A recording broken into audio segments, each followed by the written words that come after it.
What is going on, everyone? Damn, it feels so good to play in football games that matter. The Houston Texans are welcoming the 7-3 Jacksonville Jaguars to H-Town, and this game will determine who is first place in the AFC South going forward.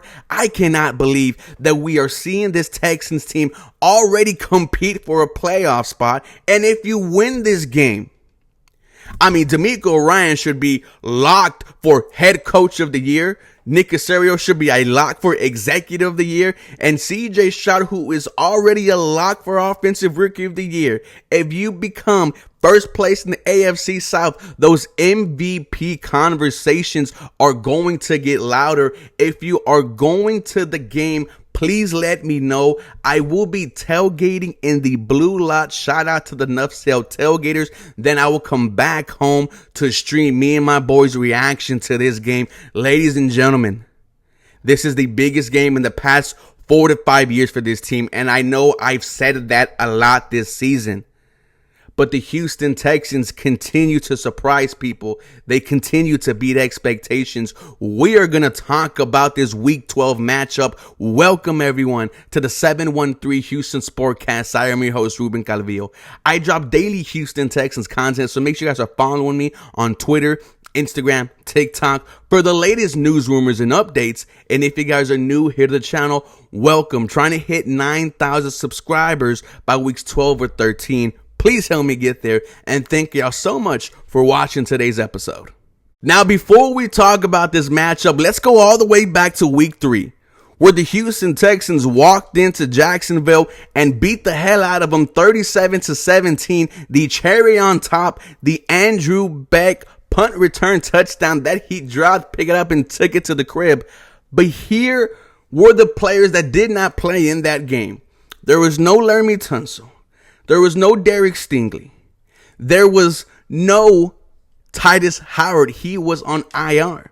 There was no Tyvier Thomas. There was no Jalen Petrie. All those guys are back and are playing football.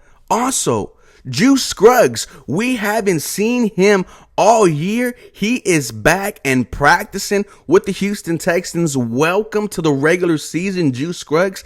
I also have the injury report for the past 2 days. Happy late Thanksgiving, everyone. And thank you for the birthday wishes on Tuesday, 26 years old. I am getting old, but these are the players that have not practiced and have practiced the past 2 days. Noah Brown has not.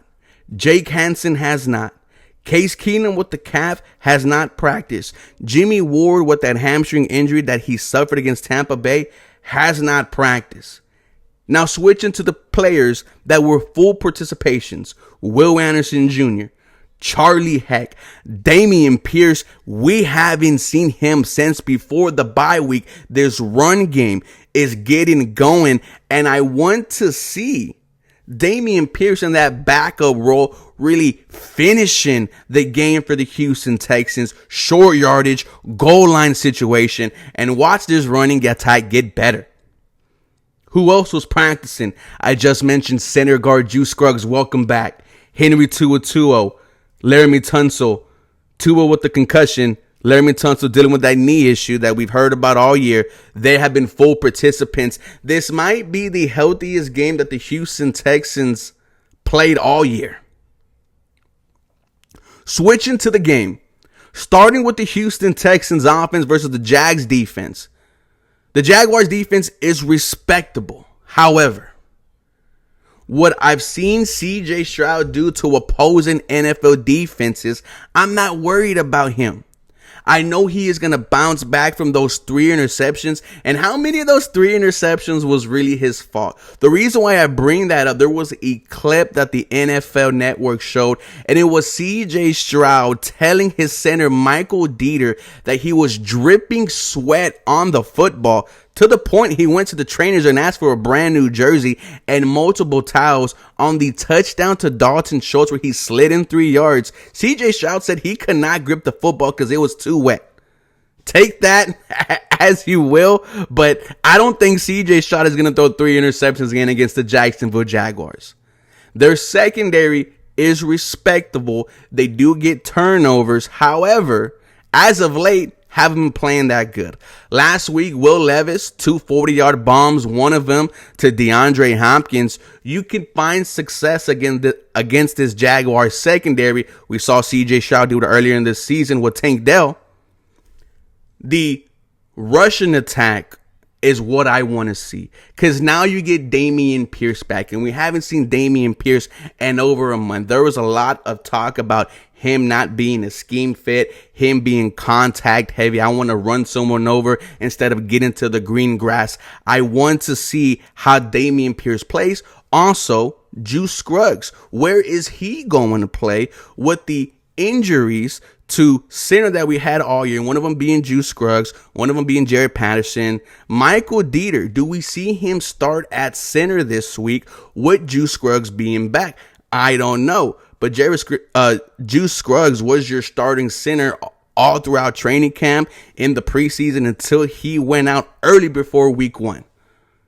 I'm not worried about the offense. I know they're going to find success against the Jaguars defense. Their front line, respectable, but does not scare me.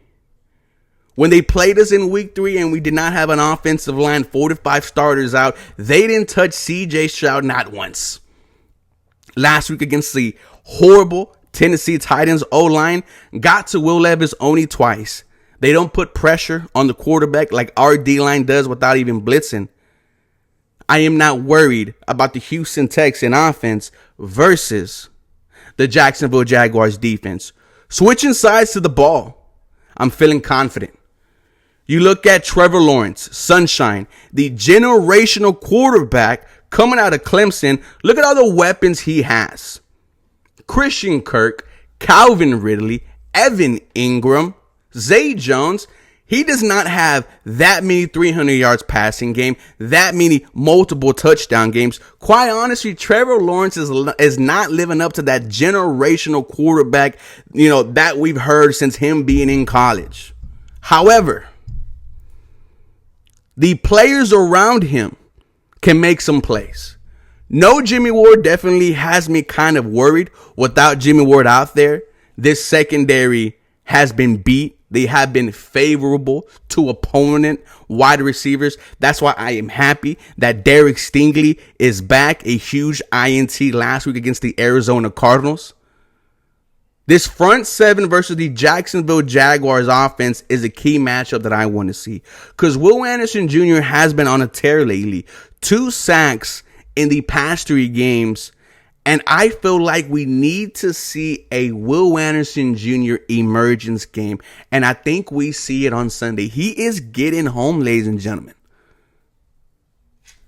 This game means so much, not only for the city, but for our coaching staff. Head coach D'Amico Ryans, for him to be fighting for first place right now is just insane. And if anyone could bring it home, it is head coach D'Amico Ryans, who has done just a fantastic job all year. I already said he's changed the city of Houston for the better.